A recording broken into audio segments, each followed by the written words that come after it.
Hello అండి, నమస్తే. అందరు బాగున్నారా? కథాకమనీయం ఛానల్కి స్వాగతం. నేను మీ శైలజ. మనం యండమూరి వీరేంద్రనాథ్ గారు రచించిన అతడు ఆమె ప్రియుడు నవల చదువుకుంటున్నాం కదా. 7వ భాగంలో ఏం జరిగిందో చూద్దాం. ఏమిటి రామరాజు నువ్వు అంటున్నది? ఇంత కష్టపడి సాధించి తెచ్చిన మందు ఆఖరి క్షణంలో ఇవ్వనండంతో అతను అయోమయంగా చూస్తూ అడిగాడు. అవును దొరా, ఇది రవిబాబుకి ఇవ్వబోవటం లేదు అన్నాడు రామరాజు స్థిరంగా చూస్తూ. ఎందుకు? కంఠం సన్నగా వణికింది.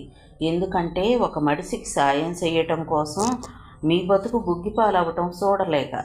ఒక్కసారిగా రిలీఫ్ అయ్యాడు మహర్షి. తనింకా రామరాజు స్వార్థం కోసం ఆ మందు ఉపయోగించుకోబోతున్నాడని కంగారు పడ్డాడు.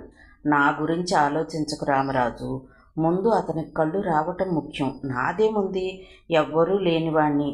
నా కోసం ఆలోచించటానికి కానీ బాధపడటానికి కానీ ఎవ్వరూ లేరు నిర్లిప్తంగా చూస్తూ అన్నాడు అతను. అలాగని మీరు నాశనమవుతుంటే ఎవరికో ఈ మందుని ఇయ్యలేను. మీ పానం సిక్కుల్లో పడతా ఉంటే ఎట్టా చూడగలను దొరా? రామరాజు గొంతులో ఆత్మీయత తొణికిసలాడింది. నిన్నటి వరకు ఏమీ కాని వ్యక్తి ఈనాడు తన గురించి బాధపడటం, ఆలోచించటం కదిలించింది. అతని కళ్ళు చెమ్మగిల్లుతుండగా, నీ అభిమానానికి కృతజ్ఞుణ్ణి, కానీ ఈ విషయంలో నా నిర్ణయాన్ని మాత్రం మార్చుకోలేని బలహీనుణ్ణి రామరాజు, నన్ను క్షమించు అన్నాడు అతను. దొరా, అట్టాటి పెద్ద పెద్ద మాటలు మాట్లాడకండి దొరా. త్యాగం చెయ్యటానికి కూడా ఓ హద్దు ఉంటుంది. మీరెన్ని చెప్పినా ఈ మందు మీరు వాడాల్సిందే. ఇది త్యాగం కాదు రామరాజు, బాధ్యత. ఏంటి బాధ్యత దొరా మీరనేది? అవును, ఇది నేను పోయే లోపులో తప్పకుండా చేయాల్సిన పని. నిజం చెబితే నువ్వు కూడా అంగీకరిస్తావు. నిజమా? ఏటి దొరా, వివరంగా చెప్పండి. రామరాజు కళ్ళల్లో కుతూహలం కదలాడింది. మహర్షి నిట్టూర్చి చెప్పటం మొదలుపెట్టాడు. కొన్ని అనుకోని పరిస్థితుల్లో నా స్నేహితురాలి భర్తకు కళ్ళు పోవటానికి నేనే కారణమయ్యాను. తర్వాత తెలిసింది అతను నా చిన్ననాటి నేస్తానికి భర్తని. నా కారణంగా ఆమె జీవితం నాశనమయ్యిందే అన్న బాధతో రాత్రి పగలు కృంగిపోయాను. దైవవశాత్తు చేసిన తప్పును సరిదిద్దుకునే అవకాశం వచ్చింది. ఇప్పుడు కూడా నేను నా స్వార్థం చూసుకుంటే బ్రతికిన 2 రోజులు నా మనస్సాక్షి ముందు దోషిలా తలవంచుకు బ్రతకాలి. అది నాకు ఇష్టం లేదు. ఇప్పుడు చెప్పు రామరాజు, నేను చేసింది తప్పంటావా? చదువుకున్నవారు మీరు పొరపాటున ఆలోచిస్తారని ఎట్టా అనుకుంటాను దొరా. నే చెప్పేది కూడా ఇంటే నసిగాడు. చెప్పు రామరాజు. ఏమీ లేదు దొరా, మీరు బతికి బాగుంటే మరో చంద్రగ్రహణం రాకపోదు. అప్పుడు ఆ రవిబాబుకి కళ్ళు తెప్పించే పూసి నాది. ఈరోజు మీకు ఈ మందు వాడకపోతే మీ శరీరం అంతా ఇషంగా మారిపోద్ది. రాను రాను పాము చేష్టలే వచ్చేస్తాయి. దొరా, నా మాటని ఇప్పుడు మీరు మందు తాగండి. వద్దు రామరాజు, నీ చెప్పేది అర్థం చేసుకో. దయచేసి నన్ను బలవంతం చేయకు. నాకు ప్రాణం కన్నా ఆ భార్యాభర్తలిద్దరూ క్షేమంగా సుఖంగా ఉండటమే ముఖ్యం. తెలుసో తెలియకో నా వల్ల కొన్ని పొరపాట్లు జరిగిపోయాయి. కనీసం ఒక్కటైనా సరిదిద్దుకోనివ్వు. మీరేం చెప్పినా నేను వినేది లేదు మొండిగా అన్నాడు రామరాజు. మహర్షికి అతన్ని ఎలా ఒప్పించాలో అర్థం కాలేదు. ఏదేమైనా అతను తన గురించి శ్రద్ధ తీసుకుంటున్నాడు కాబట్టి మనసు నొప్పించకుండా మాట్లాడాలి అనుకున్నాడు. చివరికి స్థిర నిశ్చయానికి వచ్చిన వాడిలా నిట్టూర్చి, నీకో విషయం చెప్పాలి రామరాజు. నేను ఓ నేరం చేసి జైలుకు వెళ్ళాను. ఉరిశిక్ష పడింది. తప్పించుకున్నాను. మహా అయితే మరో 1 నెల రోజులు పోలీసులు కళ్ళబడకుండా తప్పించుకోగలను. తర్వాత ఎలాగూ దొరికిపోక తప్పదు. అయినా నేనే వెళ్ళి లొంగిపోవాలనుకుంటున్నాను. ఈ పని పూర్తయితే సంతోషంగా వెళ్ళి ఉరికంబం ఎక్కుతాను. రామరాజు ఆశ్చర్యపోయాడు. మహర్షి నేరం చెయ్యటం, అది ఉరిశిక్ష పడేంత నేరం చెయ్యటం అతను నమ్మలేకుండా ఉన్నాడు. ఏంది దొరా మీరనేది అన్నాడు. నిజమే రామరాజు, జైల్లో ఉంటే ఈ పాటికి ఉరిశిక్ష అమలు జరిగేదే. నేనెలాగూ 4 రోజుల్లో పోవలసిన వాడిని. కనీసం ఆ జంటైనా సుఖంగా కాపురం చేసుకుంటే చాలు. రామరాజు కదిలిపోయాడు. చావుకు 4 అడుగుల దూరంలో ఉన్న ఒళ్ళంతా విషమైపోతున్నా కూడా చెలించకుండా ఇతరుల సుఖం కోసమే ఆలోచిస్తున్న అతని మనస్తత్వం ఆ కోయవాడికి అద్భుతంగా తోచింది. గురుదక్షిణ కోసం బొటనవేలిని కోసిచ్చిన ఏకలవ్యుడి అంకితభావం ఏదో అతని కళ్ళల్లో కనిపించినట్లుగా తోచి అప్రయత్నంగా చేతులు జోడించాడు. అంతకు మించి అతన్ని ఎలా పొగడాలో తెలియలేదు రామరాజుకు. చివరికి నిట్టూర్చి, మీ ఇష్టం దొరా అన్నాడు. మహర్షి నడుస్తున్నాడన్న మాటే కానీ అతనికి చాలా తొందరగా ఉంది. వచ్చేటప్పుడు సిరిచందనకిచ్చిన ఉత్తరం ఆమె చదవకముందే తిరిగి తీసుకోవాలని అతని ఆరాటం. తొందరగా నడవసాగాడు. రామరాజు అతని కాస్త దూరంలో వెనగ్గా వస్తున్నాడు. అప్పుడు వచ్చింది ఆ ఆలోచన. రవికి తిరిగి కళ్ళు వస్తే తనని తప్పకుండా గుర్తుపడతాడు. తనని అరెస్ట్ చేయటం అది వేరే విషయం. కానీ సిరికి విషయం తెలిసిందంటే, తన భార్యను చంపి జైలు నుంచి తప్పించుకున్న ఓ హంతకుడని తెలిస్తే, ఆమె చూపుల్లో కనిపించే అసహ్యాన్ని క్షణంపాటు ఊహించుకుని సన్నగా వణికాడు. అతని చేతిలోని భరణిలో ఉన్న ఆ మందు క్షణంపాటు సిరి మనసులో తన స్థానాన్ని కూలదోసే కాలకూట విషంలా అనిపించింది. అప్రయత్నంగా అతని నడకలో వేగం తగ్గింది. మహర్షి వెనకాల వస్తున్న రామరాజు, ఏంది త్వర ఆగిపోయినారు అని అడిగాడు. మహర్షి ఒక్క క్షణం తడబడ్డాడు. క్షణంపాటు మనసులోకి వచ్చి ముల్లులా పొడిచిన అనుమాన బీజం రామరాజుకు తెలిసిపోయిందేమో అన్నట్టుగా ఫీల్ అయ్యాడు.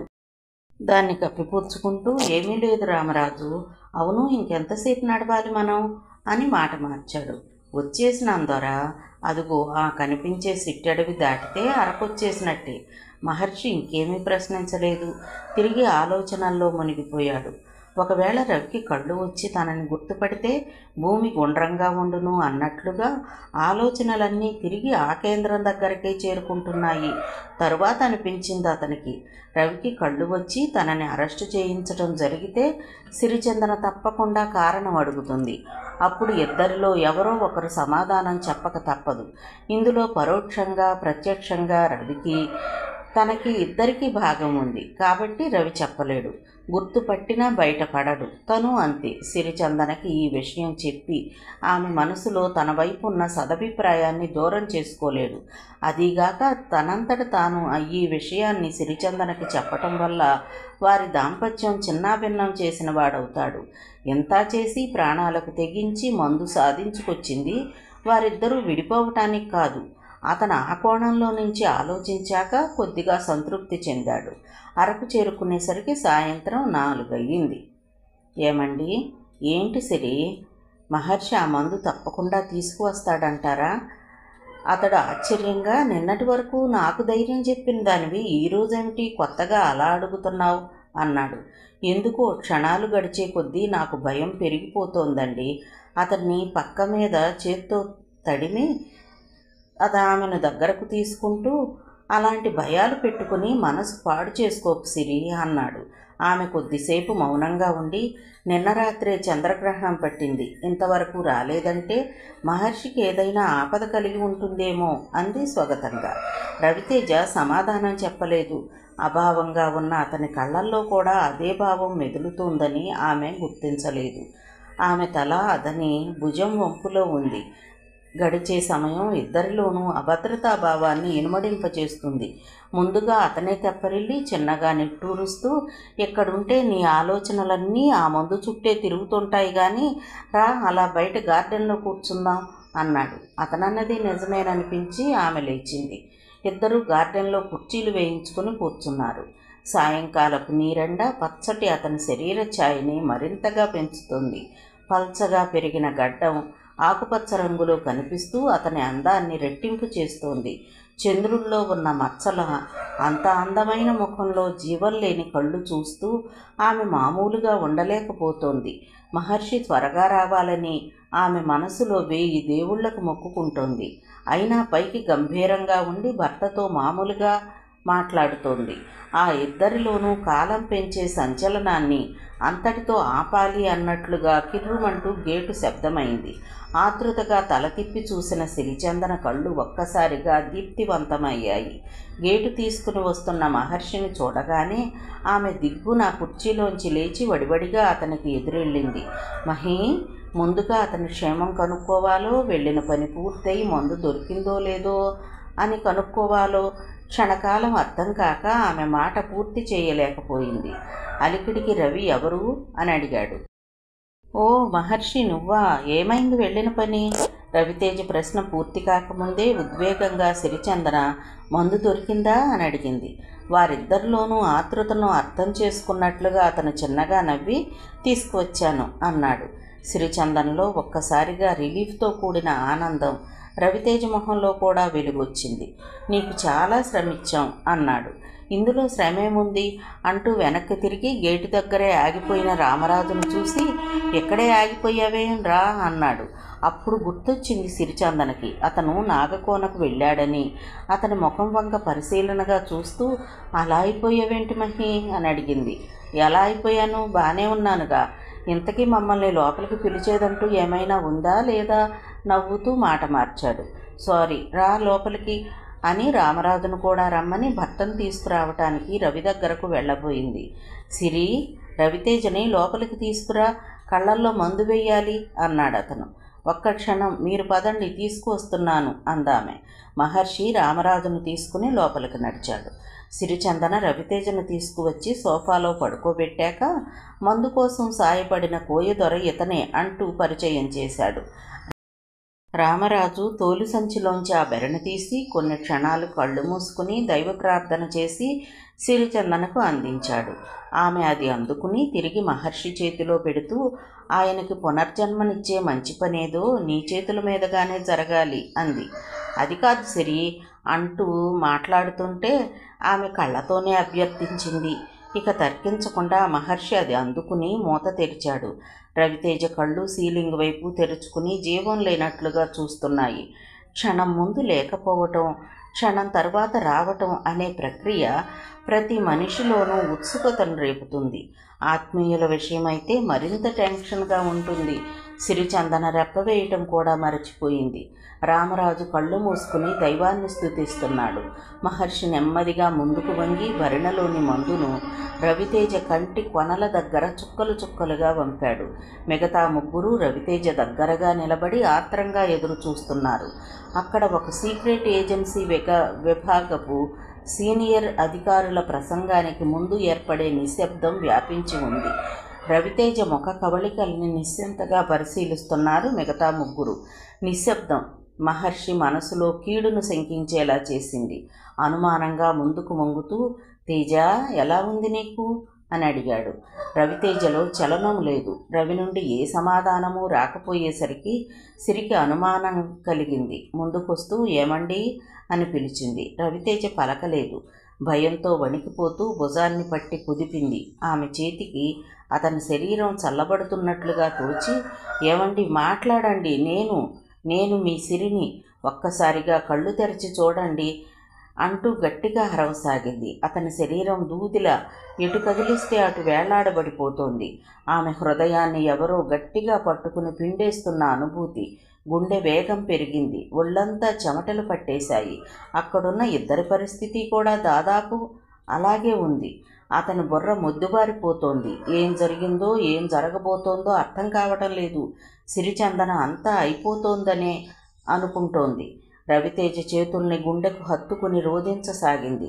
మహర్షి ఆమె భుజం తడుతూ, సిరి కంగారు పడకు, ఊరుకో ప్లీజ్, తేజకి ఏం కాదు, కాస్త షాక్ అంతే, తేజకి మళ్ళీ స్పృహ వస్తుంది, ఏడవకు అంటూ అనునయించసాగాడు. ఏ అభయహస్తము ఏ అనునయ వాక్యము ఆమె దుఃఖాన్ని కంట్రోల్ చేయలేకపోయాయి. హృదయ విదారకంగా ఏడవసాగింది. సిరి ప్లీజ్, ఇంకాసేపట్లో రవి స్పృహలోకి వస్తాడు, బాధపడకు, నేనున్నానుగా అన్నాడు. ఆ చివరి మాట వినటంతోనే ఆమె ఒక్కసారిగా వెనక్కి తిరిగింది.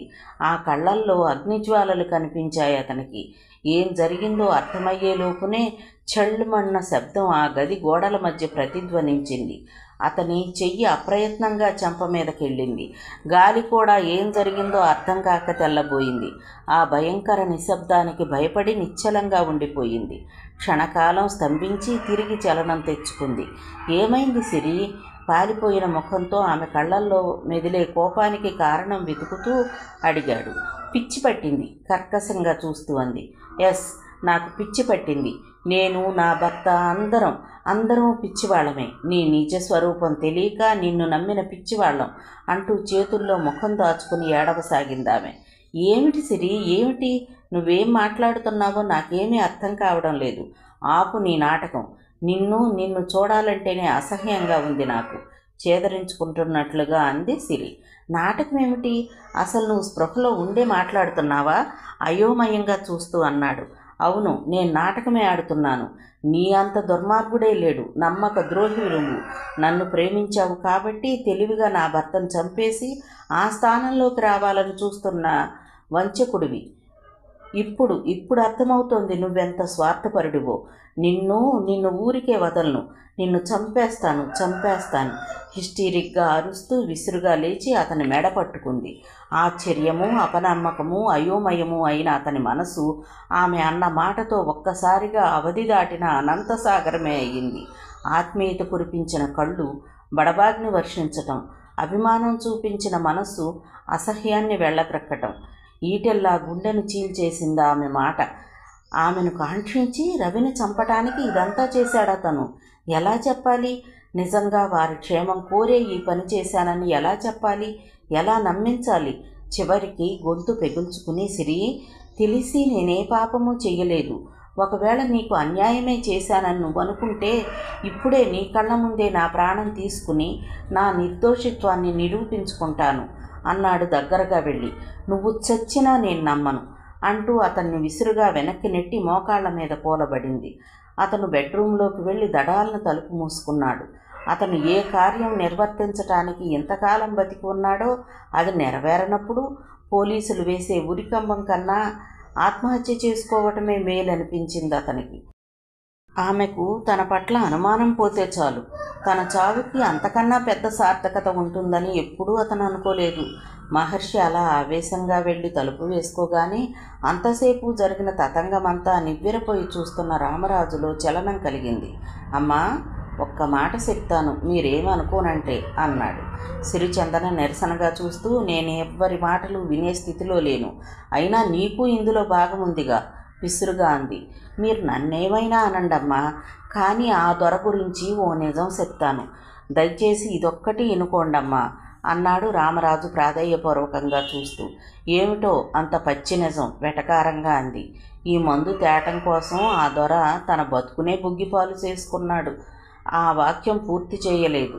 కానీ రవితేజలో చిన్న కదలిక కనిపించేసరికి ఆగిపోయి కళ్ళు పెద్దవి చేస్తూ అటువైపే చూడసాగాడు. అతను అలా చెప్పబోయే విషయం మధ్యలో ఆపేసి భర్త వైపు చూడటం చూసి ఆమె అనుమానంగా వెనక్కి తిరిగింది. రవితేజ చేతి వేళ్లలో చిన్న కదలిక. వెళ్ళిపోయిన కెరటం తిరిగి ఒడ్డును తాకినట్లు ఆమెలో సన్నని ప్రకంపన. ఒక్క ఉదుటను వెళ్ళి భర్త చేతిని తన చేతిలోకి తీసుకుంది. ఆ చెయ్యి వెచ్చగా తగిలింది. ఆమె సంతోషం పట్టలేక ఆ చేతిని తన చెంపక ఆనించుకుంది. ఆ తన్మయత్వంలో ఆమె కాసేపు అలాగే ఉంది. తన భర్త బ్రతికాడు అమ్మా అన్న రామరాజు పిలుపుతో చప్పున స్పృహలోకి వచ్చి అతని వైపు చూసింది ప్రశ్నార్థకంగా. అమ్మా, ఆ దొర ఏదో అఘాయిత్యం చేసుకుంటున్నారు మూసుకున్న తలుపు వైపు వేలు పెట్టి చూపిస్తూ అన్నాడు అతను. అప్పుడు గుర్తొచ్చింది ఆమెకు. క్షణికావేశంలో తనెన్ని మాటలు జారిందో, ఒక హృదయాన్ని ఎన్ని అణువులుగా చీల్చిందో. ఏం జరగబోతుందో అర్థమయ్యేసరికి ఆమె గుండె క్షణకాలం ఆగి తిరిగి కొట్టుకుంది. అంతే, భర్త చేతిని వదిలి సంధించి విడిచిన బాణంలా తలుపు వైపు పరిగెత్తింది. వెనకే రామరాజు కూడా పరిగెత్తాడు.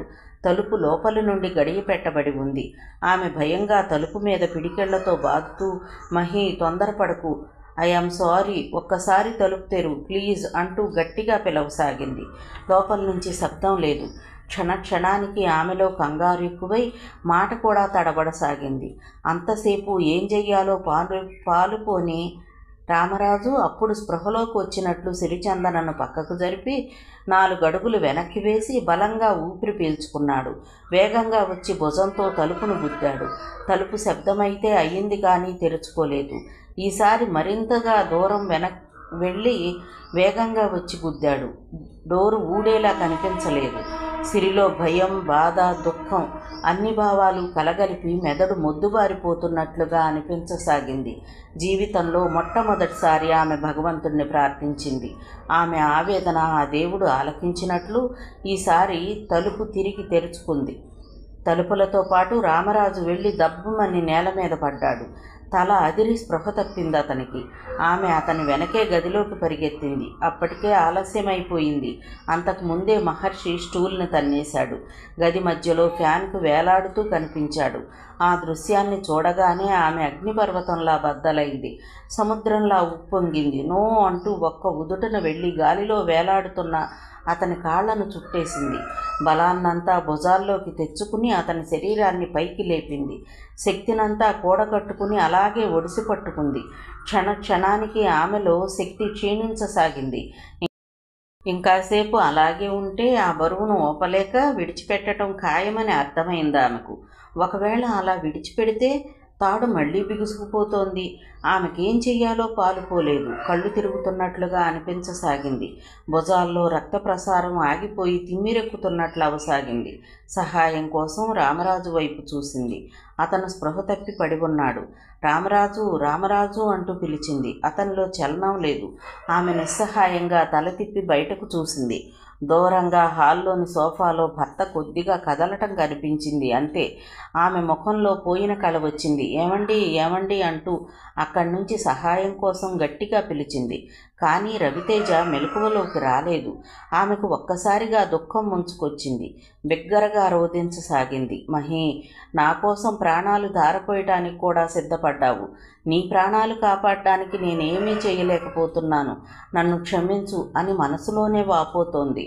ఆమె దుఃఖం ధ్వని తరంగాలుగా రూపాంతరం చెంది మృత్యువు చివరి అంచున ఉన్న అతని కర్ణపుటాలకు సోకి ప్రియురాలి విషాద రూపం అతని మనోచక్షువు గ్రహించి రక్త కణాలకు సంకేతం పంపిందేమో. అప్పుడే ఘనీభవించబోతున్న రక్త కణాల్లో వేగానికి గుండె సవ్వడి తిరిగి పెరిగింది. ప్రియురాలి స్తనాల ఒత్తిడి పాదాలకు కూడా ప్రకంపనం కలిగించినట్లు అతని పాదాల్లో సన్నని జర్క్. ఆమె రోదన కమ్యూనికేషన్లా అతని మెదడుకు చేరుతూనే ఉంది. మెల్లగా కళ్ళు తెరిచాడు. ముందంతా ఎరుపు, తరువాత చీకటి నలుపు, తరువాత ప్రియురాలి ముఖం తెలుపు. అతని కళ్ళ ముందు కొద్ది క్షణాలు ఇంద్రధనస్సు కదలాడింది. ప్రియురాలి స్పర్శ అతనికి నూతనోత్తేజాన్ని కలిగించింది. అతి కష్టం మీద మెడ నుంచి తాడు తీసి కిందికి చూశాడు. కొద్ది నిమిషాల ముందు తనని అసహ్యించుకున్న సిరి తిరిగి తనని పునరుజ్జీవితుణ్ణి చేసినట్లు శూన్యంలో కలిసిపోబోతున్న ప్రాణవాయువును గుప్పెట్లో బంధించి తనలో ప్రవేశపెడుతున్న ఫీలింగ్. అతను కళ్ళు తెరవడం చూడగానే ఆమెలో ఆనందం తరంగమై అతని కాళ్ళని మెల్లగా జార్చింది. దినకరుడు సంధ్యలో మెల్లమెల్లగా ఎలా కొండల్లోకి జారిపోతాడో అతడలా ఆమె తనూ శిఖరాన్ని అంటిపెట్టుకొని కిందికి జారసాగాడు. అక్కడ గాలి కూడా పక్కకు తొలగి ఆ తనువుల మధ్య దగ్గరితనాన్ని సృష్టించింది. అతని చేతులు అప్రయత్నంగా ఆమె భుజంపై పడి జారుతూ ఆమె నడువంపులో ఆగిపోయాయి. అతని పాదాలు పూర్తిగా నేలను తాకాయి. వక్షము, వక్షోజము నేస్తాలయ్యాయి. నిరీక్షణకు మించినది ఏదో రక్షణ కవచంలా ఆమెను కప్పివేసింది. అతను అన్నీ మరిచిపోయాడు. అక్కడ మనసుకు మధ్య తెర తొలగింది. ఆ ఆనందంలో అతనికి తప్పు ఒప్పు గుర్తు రాలేదు.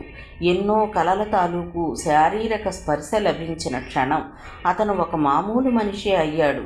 కేవలం ఒక్క క్షణమే. సరిగ్గా అదే క్షణంలో సోఫాలో పడి ఉన్న రవితేజ స్పృహలోకి వచ్చాడు. ఎదురుగా మసక చీకటిలో ఓ 2 మేఘాలు పెనవేసుకున్న దృశ్యం కనిపించింది. ఆ తరువాత నెమ్మదిగా చీకటి తొలగి ఆ దృశ్యం స్పష్టమయ్యింది. ఎక్కడో పిడుగు పడింది. కళ్ళ ముందు వరుసగా మెరుపులు. అంతా అపనమ్మకపు చీకటి. ఆ తరువాత నమ్మాల్సిన వెలుగు. అతను కళ్ళు నులుముకుని మరీ చూశాడు. తన భార్య అతని కౌగిలిలో ఉండటమే అతన్ని షాక్కి గురిచేసిందనుకుంటే అతను శ్రీవాణి భర్త అవటం మరింత డీప్ షాక్లోకి వెళ్ళిపోయేలా చేసింది. అది కొద్దిసేపే. అతని మస్తిష్కం వేగంగా ఆలోచించసాగింది. అంటే మహర్షి తన వెంట నీడలా ఉండి పగ తీర్చుకోవడానికి అనువైన సమయం కోసం ఎదురు చూస్తున్నాడన్నమాట. లేక అతని భార్యను తను అనుభవించాడని, తన భార్యను అతనింకా పైన ఆలోచించలేకపోయాడు. తన భార్య క్లాస్మేట్ అయిన మహర్షి తమ దగ్గర నౌకరిగా ఎందుకు చేరాడో అని ఎంతకాలం ఉండిన అనుమానం ఇప్పుడు స్పష్టమైన కారణం దొరికింది. అంతేకాదు, తనకి కళ్ళు వచ్చిన మరుక్షణం తను మహర్షిని అరెస్ట్ చేయాలి. చేస్తే శ్రీవాణికి తనకి ఉన్న సంబంధం సిరిచందనకు తెలుస్తుంది. క్షణాల్లో ఇన్ని ఆలోచించి ఒక నిర్ణయం తీసుకున్నాడు రవి. అక్కడ గదిలో ఆ ఇద్దరిలో ముందుగా తేరుకున్నది సిరిచందన. చొప్పున ఆమె మహర్షి కౌగిలి నుండి దూరంగా జరిగి భర్త గుర్తుకు వచ్చినట్లు సోఫా వైపు పరుగెత్తింది. ఆమె దూరం అవడంతో కల చెదిరినట్లుగా మహర్షి తన్మయత్వ భావంలోంచి మేల్కొన్నాడు. ఎదురుగా రామరాజు స్పృహ లేకుండా ఉన్నాడు. అతను వెళ్ళి కుదుపుతూ రామరాజు అంటూ పిలిచాడు. కొద్దిసేపటికి రామరాజు కళ్ళు తెరిచాడు. ఎదురుగా మహర్షి కనిపించేసరికి, దొరా, మీకేమీ కాలేదు కదా అంటూ చప్పున లేచి కూర్చున్నాడు. మహర్షి మామూలుగా ఉండటం గమనించి అతని మనసు తేలికైంది. ఈ లోపులో హాల్లోకి వెళ్ళిన సిరి, ఏమండి, మీకెలా ఉంది? కంగారుగా రవితేజ భుజం పట్టి కుదుపుతూ ప్రశ్నించసాగింది. నాకేమీ కనిపించడం లేదు సిరి అన్నాడు రవితేజ. అయ్యో, కనిపించడం లేదా? సిరిముఖంలో ఒక్కసారిగా నిరాశా మేఘం ఆవరించింది. రామరాజు వైపు తిరిగి చూస్తూ, ఎక్కడైనా ఏదైనా లోపం జరిగిందా అని అడిగాడు మహర్షి. లేదు దొర, చెయ్యాల్సిందంతా చేసేశాం కదా. మందు దేనికని పని చేసి ఉండదో అర్థం కావడం లేదు అన్నాడు సాలోచనగా రవి ముఖంలోకి పరిశీలనగా చూస్తూ. సిరిచందనకు దుఃఖం ఉప్పెనలా వచ్చింది. భర్త అంధత్వం పోగొట్టడానికి మూలికా వైద్యం ఉంది అని తెలిసిన మరుక్షణం నుండి ఆమె తేజాకి తిరిగి కళ్ళొస్తాయని పూర్తి నమ్మకంతో ఉంది. ఇప్పుడు ఆ నమ్మకం నిలువునా కరిగిపోవడంతో ఆమె హతాశురాలైంది. చాలాసేపటి వరకు దుఃఖిస్తూనే ఉంది. రవితేజ ఆమెను అనునయిస్తున్నట్లు, ఊరుకో సిరి, నా జన్మకింతే అని సరిపెట్టుకుంటాను అన్నాడు. ఆమె అతని వైపు తిరిగి, లేదు, మీకు తిరిగి కళ్ళొస్తాయని నాకెందుకో నమ్మకంగా ఉంది అంది దృఢంగా. నాకు కళ్ళు లేకపోతేనేం, నువ్వు మహర్షి నాకు 2 కళ్ళుగా ఉన్నంతకాలం నాకేం పర్వాలేదు. మహర్షి క్షమాపణలు చెప్పుకుంటున్నట్లు, సారీ తేజ, ఈ మందు పనిచేస్తుందనుకున్నాను, కానీ ఎలా అవుతుందనుకోలేదు. ఐఆమ్ రియల్లీ సారీ అన్నాడు. నువ్వేం ఫీల్ అవ్వకు, నీ ప్రయత్నం నువ్వు చేశావు. ఎవరు మాత్రం అంతకన్నా ఇంకేం చేయగలరు? ఇంక ఈ విషయం మర్చిపోదాం అన్నాడు రవితేజ. రామరాజు చేతులు జోడించి నమస్కరిస్తూ, నేను వెళ్ళొస్తాను బాబుగారు, మీరు నన్ను క్షమించండి, అనవసరంగా ఆశలు కల్పించాను అని అక్కడి నుండి కదిలాడు. మహర్షి అతనితో పాటు బయటకు వస్తూ ఉండగా సిరిచందన కూడా లేచి నిలబడి భర్తతో ఇప్పుడే వస్తాను అని తను కూడా వాళ్లతో గెస్ట్ హౌస్ నుంచి బయటకు వచ్చింది. మహర్షితో, నువ్వు కారు తీయి, రామరాజుని వాళ్ళ పల్లె వరకు దింపొద్దు గాని అంది. అవసరం లేదమ్మా, నేను బస్సులో వెళ్ళిపోతాను అన్నాడు రామరాజు. అతనికి అప్పటికే చాలా మొహమాటంగా ఉంది. అనవసరంగా ఆ దంపతులకి లేనిపోని ఆశలు కల్పించి విఫలమయ్యానని. సిరిచందన మహర్షి వైపు చూస్తూ కారు తీసుకురా అన్నట్లుగా తలూపింది. మహర్షి షెడ్ వైపు కదిలాడు. ఆమె రామరాజుతో, మా కోసం ఎంత చేసిన వాడివి, నిన్ను కనీసం మీ ఊరు వైపు దింపటం మా బాధ్యత అంది. రామరాజు తల వంచుకున్నాడు. సిరిచందన తల తిప్పి చూసింది. మహర్షి షెడ్ తలుపు తీస్తున్నాడు. అతనికి మాటలు వినబడవని నిశ్చయించుకున్నాక తరువాత రామరాజుతో, ఏమిటి రామరాజు, నువ్వు చెప్పదలుచుకున్న ఆ విషయం అని అడిగింది. రామరాజు అర్థం కానట్లుగా, ఏంటమ్మా, ఏ విషయం అన్నాడు. అదే, నా భర్తకు మీరిచ్చిన మందు వల్ల ప్రాణం పోయిందేమోనని నేను భయపడుతున్న సమయంలో నువ్వేదో చెప్పబోయి ఆగిపోయావు, ఏమిటా విషయం అంది సూటిగా. రామరాజు తడబడి, అబ్బే అదేం లేదమ్మా అన్నాడు. లేదు, చెప్పాలి, వదిలేయండమ్మా, మహర్షి బాబు ప్రాణాలు తీసుకుంటున్నాడన్న తొందరలో ఏదో మాట జారాను, చెప్పకపోతే నా మీద ఒట్టు, మీ దేవుడి మీద ఆన అంది. రామరాజు తటపటాయించాడు. పోయేవారికి దేవుడి మీద ప్రమాణం అంటే చాలా నమ్మకం. ఆ విషయం ఆమెకు కూడా తెలుసు. ఇక చెప్పక తప్పదు అన్నట్లుగా మాతో పాటు మహర్షి బాబు వస్తూ ఉండగా ఆయన్ని పొడలపాము కాటేసిందమ్మా. నేను ఆకుపసలు ఉపయోగించి అతనికి తెలివి తెప్పించాను. అయితే సందిగ్ధంగా ఆప్ చేశాడు. అయితే ఏమవుతుంది కంగారుగా అడిగింది. నెమ్మది మీద ఒళ్ళంతా పొలుసులుగా చర్మం ఊడుతుందమ్మా, చెప్పలేక చెబుతున్నట్టుగా చెప్పాడు అతను. అయితే దానికి మందే లేదా? ఉందమ్మా, నీ భర్త కళ్ళల్లో పోసిన అమృతమే మహర్షి బాబుకి ఇవ్వాలి. నేను ఇప్పుడు తెచ్చిన మందుని ఆ బాబునే వాడమని చెప్పాను, కానీ అది మీ ఆయన కోసమని నేనెంత చెప్పినా వినకుండా తీసుకొచ్చాడు. సిరిచందన కదిలిపోయింది. ఆమె కళ్ళు ఆర్ద్రమయ్యాయి. మనిషి నిలువెల్లా వణికిపోయింది. కేవలం రవితేజ తన భర్త అయిన కారణంగా తన ప్రాణాలను కూడా బలిపెట్టి అతను ఆ మందు తీసుకువచ్చాడని తెలిసిన తరువాత ఆమెకు మహర్షి పట్ల అభిమానం రెట్టింపయింది. ఆ మందు పనిచేయకపోని అది వేరే విషయం. కానీ అతను మాత్రం త్యాగానికి పరాకాష్ట అయ్యాడు. దూరం నుంచి మహర్షి కారు తీసుకువస్తున్న శబ్దం వినిపించింది. రామరాజు అన్నాడు, మళ్ళీ చంద్రగ్రహణం నాటికి మహర్షి బాబుకి ఏ ప్రమాదం జరగకపోతే అప్పటికి ఎలాగైనా సరే నేను మూలిక తిరిగి సంపాదిస్తానమ్మా. ఎక్కడున్నా మహర్షి బాబు గారికి ఆ మందిస్తాను. అది తప్పకుండా ఫలితం చూపిస్తుంది. కానీ మళ్ళీ చంద్రగ్రహణం వచ్చే నాటికి మహర్షి బాబు ఆ విషం బారిన పడకుండా ఉండాలి. అలా పడకుండా ఉండాలనే నేను కోనకు వెళ్ళగానే వేల్పుకు పూజలు చేయిస్తానమ్మా.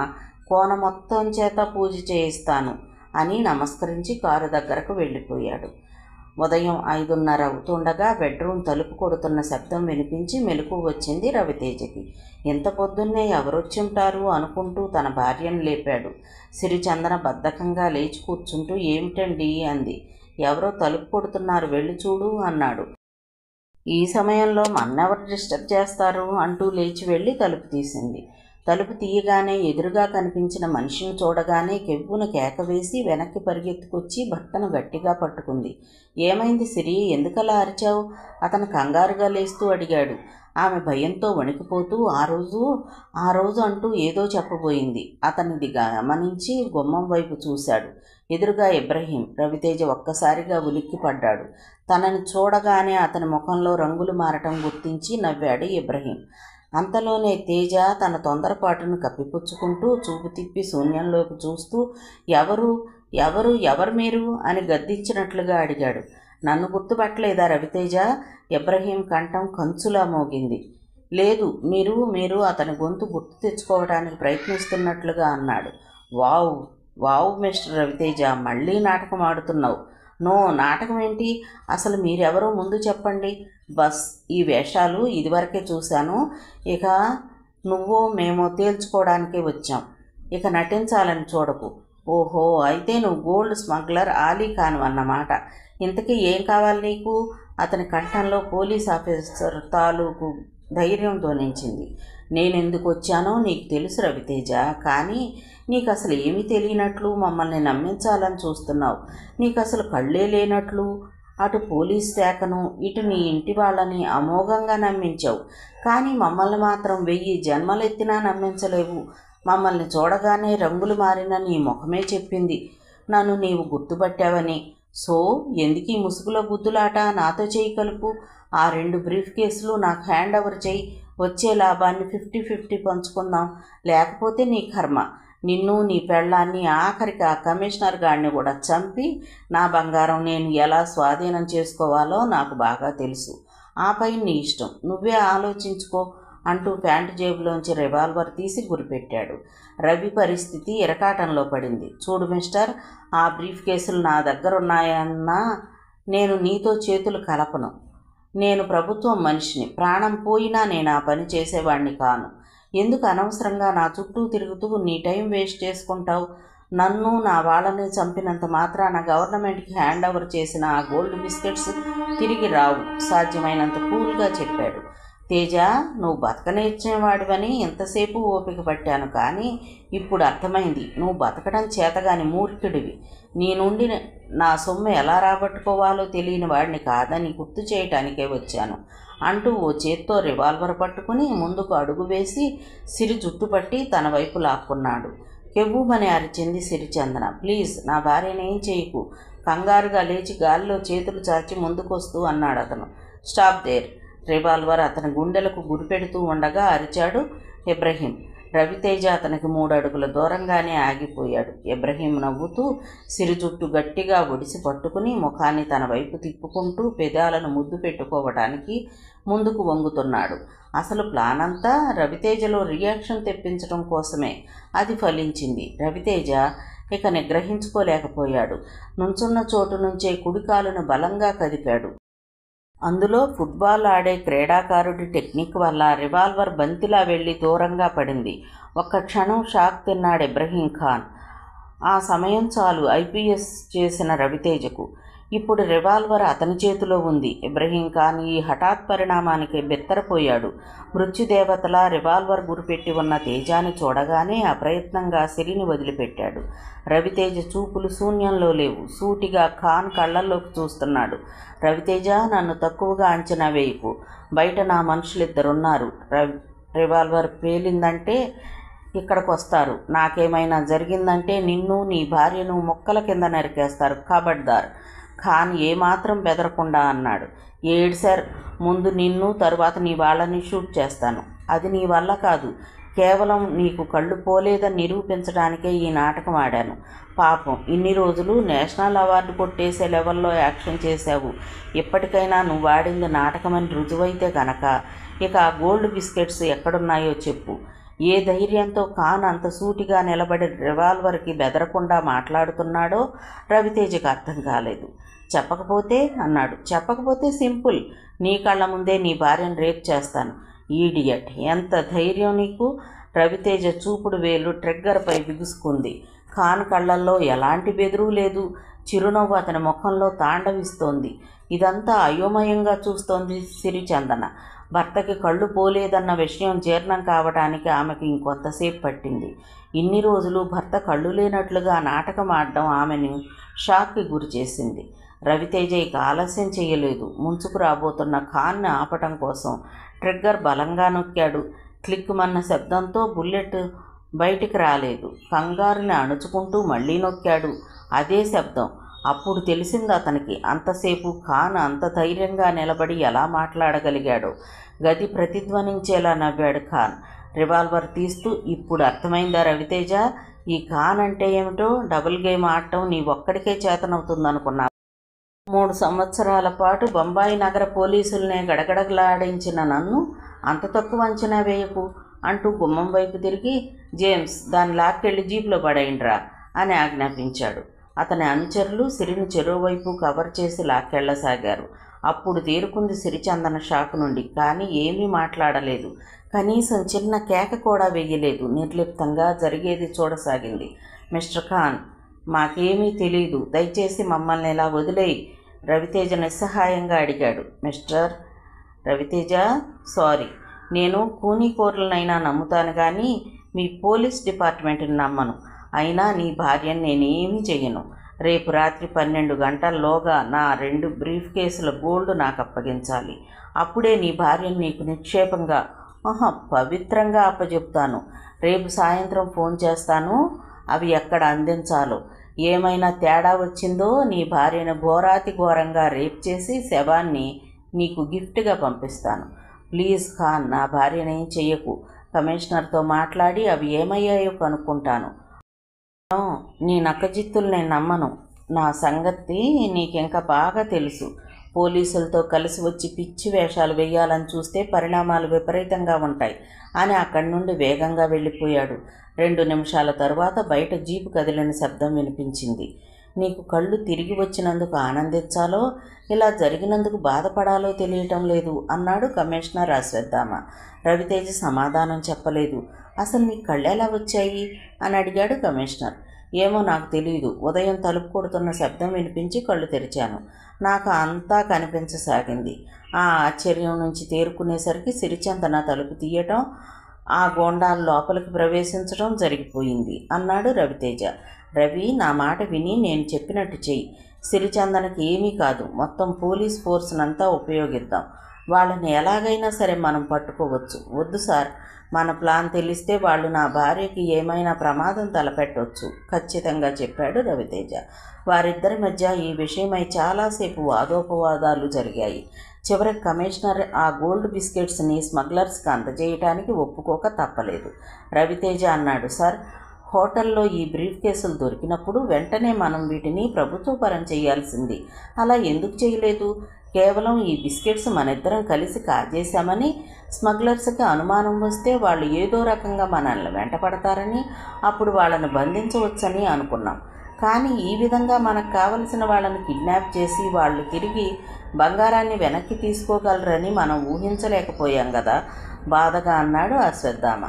అది ఒకందుకు మంచిదే అయిందనుకుంటున్నాను.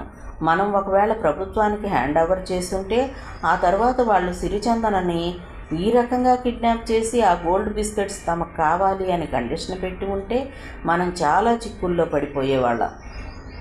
ఈ బంగారం వాళ్ళకి తిరిగి ఇవ్వాలా వద్దా అని ప్రభుత్వం నిర్ణయం తీసుకునే లోపులోనే సిరిచందనకి అపాయం జరిగి ఉండేది. ఇప్పుడు ఈ విషయం మనిద్దరికి తప్ప మరెవ్వరికీ తెలియదు కాబట్టి సిరిచందనని మనం కాపాడుకోగలుగుతున్నాం. ఈ విషయంలో మాత్రం నాకు చాలా ఆనందంగా ఉంది.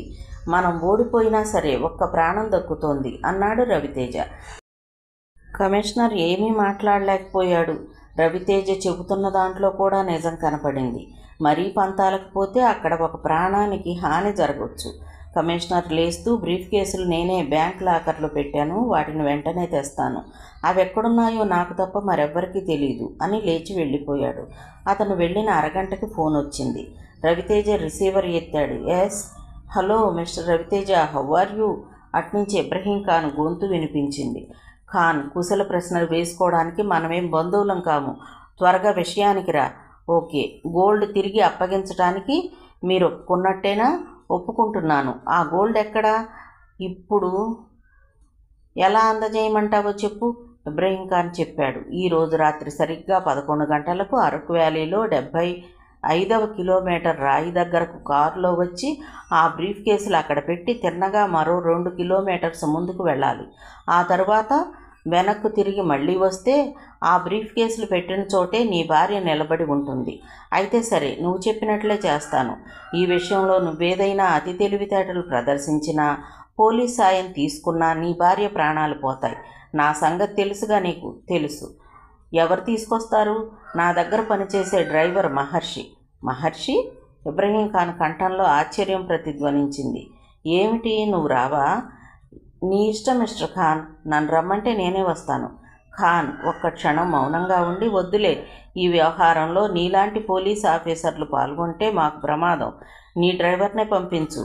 అయితే ఒక్క విషయం, ఎటువంటి మోసం జరిగినా మరో హెచ్చరిక లేకుండా నీ భార్య ప్రాణాలు తీయడం ఖాయం అన్నాడు.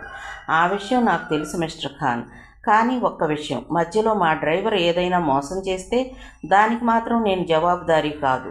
ఆ వచ్చిన బంగారం అసలైందో కాదో తేల్చుకుని ఆ తర్వాతే నువ్వు నా భార్యను వదిలిపెట్టవచ్చు. అంటే అనుమానంగా అడిగాడు ఖాన్. ఒకవేళ డ్రైవర్ మోసం చేస్తే? అటువైపు నుండి ఖాన్ నవ్వాడు. అలా మోసం చేస్తే ఆ డ్రైవర్ బతకడు. అక్కడికక్కడే అతని ప్రాణాలు తీసి ఆ తరువాత జరగవలసిన విషయాలు ఆలోచిస్తాను. అయితే ఒక్క విషయం గుర్తుంచుకో మిస్టర్ ఖాన్, బంగారం పంపించడం వరకే మా బాధ్యత. అది మంచి బంగారం కాకపోతే నువ్వు చర్య తీసుకోవలసింది మా డ్రైవర్ మీద తప్ప నా భార్య మీద కాదు అని ఫోన్ పెట్టేశాడు రవితేజ. మరో అరగంట తర్వాత కమిషనర్ అశ్వత్థామ బంగారం బ్రీఫ్ కేసులతో అక్కడికి వచ్చాడు. వాటిని రవితేజకు అందజేస్తూ ఫోన్ వచ్చిందా అని ఆతృతతో అడిగాడు. వచ్చింది సార్ అన్నాడు రవితేజ. ఆ బ్రీఫ్ కేసులు ఎప్పుడు, ఎక్కడ, ఎలా అందజేయాలనేది సాయంత్రం చెప్తానన్నాడు ఖాన్. అంతేకాదు, ఈ వ్యవహారంలో పోలీసులు ఎవ్వరూ భాగం పంచుకోకూడదట. ఎవరితో పంపాలన్నది సాయంత్రం చెప్తాడట. అయితే సాయంత్రం వరకు ఆగాలన్నమాట. సిరిచందన ప్రాణాలకి ఏ ప్రమాదము లేదని చెప్పాడు. మనం కూడా చేయగలిగిందేమీ లేదు అన్నాడు రవితేజ. ఎలా ప్రొసీడ్ అవ్వాలన్న విషయం మరి కొంచెం సేపు మాట్లాడి లేస్తూ సాయంత్రం వస్తాను అని చెప్పి కమిషనర్ వెళ్ళిపోయాడు. మరో 10 నిమిషాల్లో రవితేజ ఆ బ్రీఫ్ కేసులను కారులో పెట్టుకుని వేగంగా బయలుదేరాడు. ఊళ్ళో ఉన్న చిన్న సందులోకి ప్రవేశించాడు. అక్కడ వరుసగా కంసాలి దుకాణాలున్నాయి. అక్కడ ఒక కంసాలిని కలిసి క్లుప్తంగా చేయవలసింది చెప్పాడు. ఆ పని వినగానే ముందు అతను చెయ్యనన్నాడు. రవితేజ తనెవరో చెప్పి కొంత డబ్బు జేబులోంచి తీసేసరికి కంసాలి ఒప్పుకున్నాడు. సాయంత్రం 4 గంటలకల్లా కావలసింది చేసి పెడతానని వాగ్దానం చేశాడు. రవితేజ ఇంటికొచ్చి 4 గంటల వరకు ఒక్కడే కూర్చున్నాడు. సరిగ్గా 4 అవుతూ ఉండగా మళ్ళీ కంసాలి దగ్గరికి వెళ్ళి ఆ బ్రీఫ్ కేసులను తీసుకున్నాడు. ఇప్పుడు అతని దగ్గర మొత్తం 4 బ్రీఫ్ కేసులున్నాయి. 2 కమిషనర్ ఇచ్చినవి, మరో 2 డూప్లికేట్ బిస్కెట్స్ ఉన్నాయి. రాత్రి అవుతూ ఉండగా కమిషనర్ వచ్చాడు. అప్పుడు పిలిపించాడు రవితేజ మహర్షిని. మహర్షి అప్పటి వరకు టెన్షన్లో ఉన్నాడు. ఏం జరుగుతుందో అతనికి తెలియదు. రామరాజును కోన దగ్గర దింపి అతను వెనక్కి వచ్చేసరికి ఇంట్లో సిరిచందన లేదని మాత్రం అతనికి తెలుసు. ఆమె ఏమైంది అని అడగటానికి అతనికి రవితేజ దగ్గర ఉన్న చనువు సరిపోలేదు. తను తెచ్చిన మూలికల ప్రభావం వలన రవితేజకు కళ్ళు వచ్చాయన్న ఆనందం సిరిచందన కిడ్నాప్ వల్ల వెనకబడిపోయింది. కమిషనర్ వచ్చిన తరువాత అతన్ని పిలిపించినప్పుడు రవితేజ క్లుప్తంగా చెప్పాడు ఏం జరిగిందో. మహర్షి చాలా వ్యాకులపడ్డాడు. ఇప్పుడు ఏం చేయాలి సార్ అని అడిగాడు. నువ్వెళ్ళు, ఈ బ్రీఫ్ కేసులు వాళ్ళు అందించమన్న చోట అందించి సిరిచందనని వెనక్కి తీసుకురావాలి. తెస్తాను సార్ అన్నాడు మహర్షి కమిషనర్తో. వాళ్ళు నరరూప రాక్షసులు, చాలా జాగ్రత్తగా హ్యాండిల్ చేయాలి హెచ్చరించాడు కమిషనర్. నా ప్రాణం పోయినా పర్వాలేదు సార్, సిరిచందనని జాగ్రత్తగా తీసుకొస్తాను అన్నాడు మహర్షి. మా కారులో వెళ్ళు అన్నాడు రవితేజ. మహర్షి అతని దగ్గర తాళాలు తీసుకుని బ్రీఫ్ కేసులు 2 కారులో పెట్టుకుని స్టార్ట్ చేశాడు. కమిషనర్, రవితేజ మెట్ల మీద నిలబడి ఉన్నారు. కారు నెమ్మదిగా వీధి మలుపులో అదృశ్యమైంది. రవితేజ గాఢంగా శ్వాస పీల్చుకున్నాడు. తన భార్యను రిలీజ్ చేయబోయే ముందే అవి ఒరిజినల్ బిస్కెట్లో కాదో ఇబ్రహీం ఖాన్ పరీక్ష చేసి చూస్తాడని అతనికి తెలుసు. అవి డూప్లికేట్వి అని తెలియగానే ఒరిజినల్వి ఎమ్మని మహర్షి మీద ఒత్తిడి తీసుకువస్తాడు. ఏం జరిగిందో తెలియని మహర్షి సరియైన సమాధానం చెప్పలేకపోతాడు. ఖాన్ అతని ప్రాణాలు తీసేస్తాడు. అందులో సందేహమేమీ లేదు. రవితేజకి కావలసింది కూడా అదే. తన చేతులకు ఏ మట్టి అంటకుండా మహర్షి ప్రాణాలు కోల్పోవటం. అది కానీ జరగకపోతే జైలు నుంచి తప్పించుకున్న నేరం మీద మహర్షి కేసు కోర్టుకు వెళ్ళగానే తనకి శ్రీవాణికి మధ్య ఉన్న ఎఫ్ఐఆర్ బయటకు వస్తుందని, అది తన భార్యకు తెలుస్తుందని రవితేజకు నిశ్చయంగా తెలుసు. అందువల్ల మహర్షి పోలీసులకు పట్టుబడటం కన్నా ఖాన్ చేతిలో అతని ప్రాణాలు పోవడం మంచిది. అందుకే అతను ఆ ప్లాన్ వేశాడు. తమకు అందినవి ఒరిజినల్ బంగారపు బిస్కెట్లు కావని తెలిసిన ఇబ్రహీం ఖాన్ సిరిచందనని వదిలిపెట్టడని కూడా రవితేజకు తెలుసు. అయితే దానివల్ల ఆమెకు ఏ హాని చేయడు. బిస్కెట్ల మార్పు కేవలం మహర్షే చేశాడని భావిస్తాడు. మహర్షిని చంపేసిన తర్వాత తిరిగి తమతో బేరం పెడతాడు. కావాలంటే అప్పుడు ఒరిజినల్ బిస్కెట్లు ఇచ్చి సిరిచందనని వెనక్కి తెచ్చుకోవచ్చు. ఒకసారి మహర్షి చనిపోయిన తరువాత సిరిచందనకి తనకి మధ్య ఇంకెవ్వరూ అడ్డుండరు. ఒకవేళ మహర్షి అసలు ఆ కిడ్నాపర్ స్థావరానికి వెళ్లకుండా బిస్కెట్ల బ్రీఫ్ కేసుతో పారిపోతే అప్పుడు మొత్తం జరిగిన విషయమంతా ప్రభుత్వానికి తెలియపరచవచ్చు. అప్పుడు సిరిచందనని విడిపించవలసిన బాధ్యత పోలీస్ ఫోర్స్ మీద పడుతుంది. 10 లక్షలు విలువ చేసే ఒరిజినల్ బంగారు బిస్కెట్లు తన దగ్గర ఉండిపోతాయి. కిడ్నాపర్స్ తన భార్యను చంపరు అన్న నమ్మకం రవితేజకు బాగా ఉంది. ఒక పోలీస్ ఆఫీసర్గా ఈ విషయం అతనికి బాగా తెలుసు. కిడ్నాపర్స్ సాధారణంగా అంత రిస్క్ తీసుకోరు. వీలైనంత వరకు డబ్బు పిండుకోవడానికే చూస్తారు. మొత్తం పరిస్థితిని అంతా సమీక్షించుకున్నాడు.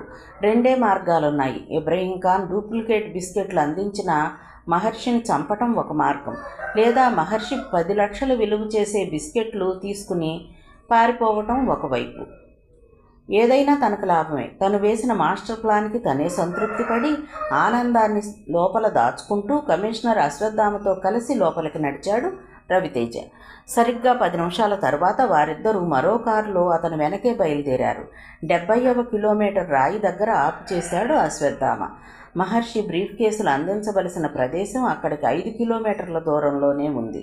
మరో అరగంటలో ఖాన్ మహర్షి కలిసి బ్రీఫ్ కేసులు ఇవ్వటం, సిరిచందనని అప్పగించడం జరుగుతుంది. ఇద్దరూ ఎదురు చూస్తున్నారు. సిరిచందనను తీసుకురావటానికి వెళ్ళిన మహర్షి కోసం అశ్వత్థామ, మహర్షి మరణ వార్త కోసం రవితేజ. అతని కళ్ళ ముందు సిరిచందన పెట్టెలో చీరల అడుగున దొరికిన ఉత్తరం కదులుతోంది. నాగకోనకు వెళ్ళబోయే ముందు మహర్షి ఆమెకు రాసిన ఉత్తరం అది. మిగతా కథ తరువాతి భాగంలో చూద్దామండి. కథ విన్నందుకు ధన్యవాదాలు. ఈ నవల మీకు నచ్చితే ఒక లైక్ చేయండి, షేర్ చేయండి, నా ఛానల్ని సబ్స్క్రైబ్ చేసుకోండి, నన్ను సపోర్ట్ చేయండి. మీరిచ్చే ఒక్క లైక్ నాకు, నా ఛానల్కి ఎంతో సపోర్ట్ని ఇస్తుందండి. Thank you. ఉంటానండి.